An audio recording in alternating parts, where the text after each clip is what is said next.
تو اس کے برابر بھی کسی انسان کے اوپر ظلم نہیں کیا جائے گا۔ یہاں اللہ مثال کے ذریعے بتا رہا ہے کہ جو عمل نیک کرے گا تو اس کو آخرت میں کامیابی ضرور ملے گی اور وہ جنت میں ضرور داخل ہوگا۔ یہاں پر پھر کنڈیشن بھی بتا دی گئی کہ امانی سے کام نہیں چلے گا بلکہ نیک عمل سے کام چلے گا۔ ومن احسن دینا، اور کون زیادہ اچھا ہے دین میں، ممن اسلم وجہہ للہ، اس سے جو سپرد کر دے چہرہ اپنا اللہ کے لیے، وہو محسن، اور وہ نیکوکار ہو، واتبع ملت ابراہیم حنیفہ، اور وہ پیروی کرے ملت ابراہیم کی جو یکسو تھے۔ اب یہاں پر اللہ تعالیٰ بتا رہے ہیں، اب طریقہ بتا رہے ہیں کہ کون اچھا ہوگا اپنے دین میں، جو صرف اور صرف اپنی نیت خالص اللہ کی رضا کے لیے کرے گا، اور پھر وہ کام احسن درجے پر کرے گا، یعنی ایکسلنس لیول پر کرے گا۔ یعنی اگر نماز پڑھے گا تو پھر وہ کوشش کرے گا کہ اول وقت پہ نماز پڑھے، خضوع کے ساتھ نماز پڑھے، ٹھہر ٹھہر کے نماز پڑھے،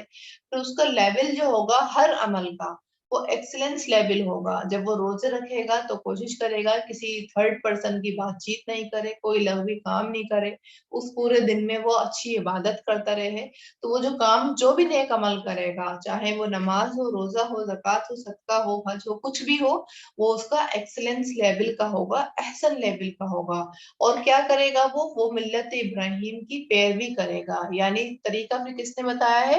آپ صلی اللہ علیہ وسلم نے بتایا ہے، وہ اس کے اکارڈنگ ہی پھر عمل کر کے دکھائے گا۔ وَاتَّخَذَ اللَّهُ إِبْرَاهِيمَ خَلِيلًا، اور بنا لیا اللہ نے ابراہیم کو خاص دوست۔ پھر ابراہیم علیہ السلام کا اللہ تعالیٰ نے یہاں پر فضیلت بیان کی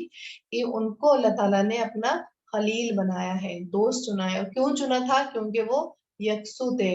وَلِلَّهِ مَا فِي السَّمَاوَاتِ وَمَا فِي الْأَرْضِ، اور اللہ کو کسی کی دوستی کی ضرورت نہیں ہے۔ کیوں؟ کیونکہ اللہ ہی کے لیے تو ہے جو کچھ آسمانوں میں ہے اور جو کچھ زمین میں ہے۔ وَكَانَ اللَّهُ بِكُلِّ شَيْءٍ مُحِيطًا، اور ہے اللہ ہر چیز کو گھیرنے والا۔ اللہ سے کوئی چیز نہیں بچے گی، اللہ کے ہر چیز احاطہ میں ہے۔ تو یہاں سے اگر ہم اپنے لیے عمل کی بات دیکھیں تو یہاں پر ایک عمل ہی خاکہ بنایا جا رہا ہے ان لوگوں کے لیے جو اپنی آخرت کو صرف آرزوؤں میں گمان کرتے ہیں اور اپنے عمل میں نہیں ڈالتے ہیں، یا یوں کہہ لیں علم تو ہے کہ کیا کیا کرنا ہے، لیکن اس علم کو عمل میں اپنا حال بنانا نہیں چاہتے ہیں۔ تو یہاں پر اللہ تعالیٰ نے ان کو کرائٹیریا دے دیا ہے کہ وہ ایسا نہیں کریں، علم کو اپنے حال میں بنائیں۔ کس طرح؟ نیک اعمال کر کے، اللہ کی رضا کے خاطر، اسلم وجہہ للہ کر کے، نیک اعمال کر کے وہ اللہ تعالیٰ کی رضا چاہیں اور پھر جنت میں وہ داخل ہو جائیں۔ ٹھیک ہے، یہاں پر اللہ تعالیٰ نے ایک عملی خاکہ دیا ہے۔ پھر آگے ہے وَيَسْتَفْتُونَكَ فِي النِّسَاءِ، اور وہ فتویٰ مانگتے ہیں آپ سے عورتوں کے بارے میں۔ آپ صلی اللہ علیہ وسلم کے پاس صحابہ کرام کی اس کے ہی آ رہا ہے کہ وہ آپ سے حکم پوچھ رہے ہیں۔ قُلِ اللَّهُ يُفْتِيكُمْ فِيهِنَّ، کہہ دیجئے اللہ فتویٰ دیتا ہے تمہیں ان کے معاملے میں۔ اب یہاں دیکھیے کتنی اعجاز کی بات ہے کہ جب ان سے سوال کیا گیا آپ صلی اللہ علیہ وسلم سے عورتوں کے بارے میں، تب اللہ تعالیٰ کہہ رہے ہیں کہ میں ہی آپ کو جو ہوں ڈائریکٹ فتویٰ دیتا ہوں۔ یعنی آپ صلی اللہ علیہ وسلم فتویٰ نہیں دے رہے ہیں، اللہ تعالیٰ فتویٰ دے رہے ہیں عورتوں کے بارے میں۔